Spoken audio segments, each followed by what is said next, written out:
একই দিনে খুশির খবর দিলেন বাংলাদেশের জুনিয়র ও সিনিয়র নারী ক্রিকেটাররা। ওদিকে চ্যাম্পিয়ন্স লিগে জিতেছে বার্সেলোনা ও লিভারপুল। এসবের পাশাপাশি দেশ বিদেশের ক্রীড়াঙ্গনের আরও খবর থাকছে ইসলামী ব্যাংক দীপ্ত স্পোর্টসে। আর আপনাদের সাথে আছি আমি মির্জা শাকেব সাকিব। প্রথমে ক্রিকেট। দ্বিতীয় ওয়ানডেতে ওয়েস্ট ইন্ডিজকে 60 রানে হারিয়ে 3 ম্যাচ সিরিজে সমতা ফেরালো বাংলাদেশের মেয়েরা। সেন্ট কিটসের ওয়ার্নার পার্কে টস হেরে ব্যাট করতে নেমে 48 ওভারে 5 বলে 184 রানে অল আউট হয় বাংলাদেশ। অধিনায়ক নিগার সুলতানা জ্যোতি 120 বলে 68 রান করেন। এছাড়া সোভানা মুস্তারি 23 এবং স্বর্ণা আক্তার 21 রান করেন। জবাবে ম্যাচ সেরা নাহিদার 3 উইকেট শিকারে 35 ওভারে 124 রানে গুটিয়ে যায় ওয়েস্ট ইন্ডিজ। 2025 ওয়ানডে বিশ্বকাপে সরাসরি কোয়ালিফাই করতে এই সিরিজে অন্তত 2 ম্যাচে জয়ের বিকল্প নেই বাংলাদেশের সামনে। তাই শেষ ম্যাচটি জিতলেই লক্ষ্য পূরণ হবে জ্যোতি বাহিনীর।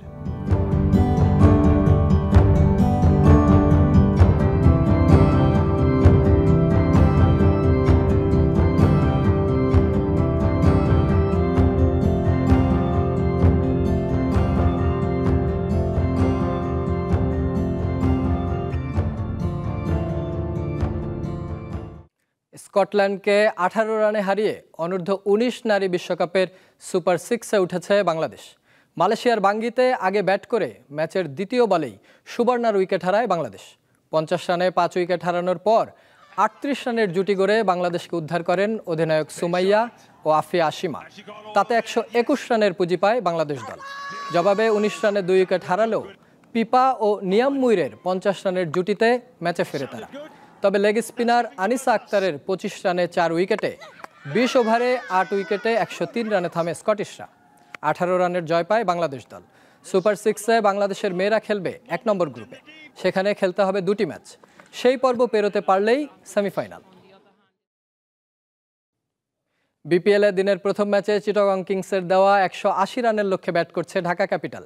এখন পর্যন্ত তাদের সংগ্রহ বিনা উইকেটে 72 রান। চট্টগ্রামের জহুর আহমেদ চৌধুরী স্টেডিয়ামে টস জিতে ব্যাট করতে নেমে দারুণ সূচনা করেন নাঈম ইসলাম জুবাইদ আকবরী জুটি। দলীয় 40 রানে সাজঘরে ফেরেন জুবাইদ। 23 রান করেন তিনি। চিটাগং ইনিংসের ব্যক্তিগত সর্বোচ্চ 44 রান করেন নাঈম।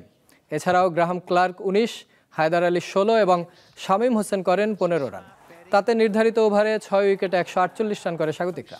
দীর্ঘদিন পর মুস্তাফিজের দারুণ বোলিং স্পেল দেখেন দর্শকরা। 4 ওভারে 1 মেডেন নিয়ে দেন 18 রান। এদিকে সন্ধ্যা 6:30টায় ফরচুন বরিশালের প্রতিপক্ষ খুলনা টাইগার্স।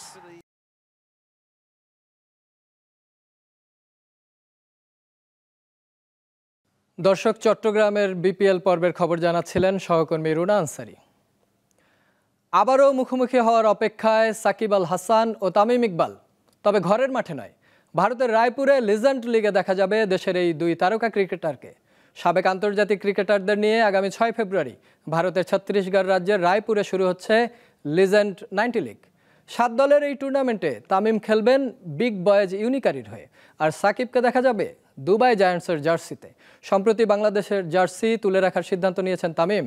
অন্যদিকে রাজনৈতিক পট পরিবর্তনের পর দেশে ফিরতে পারছেন না সাকিব।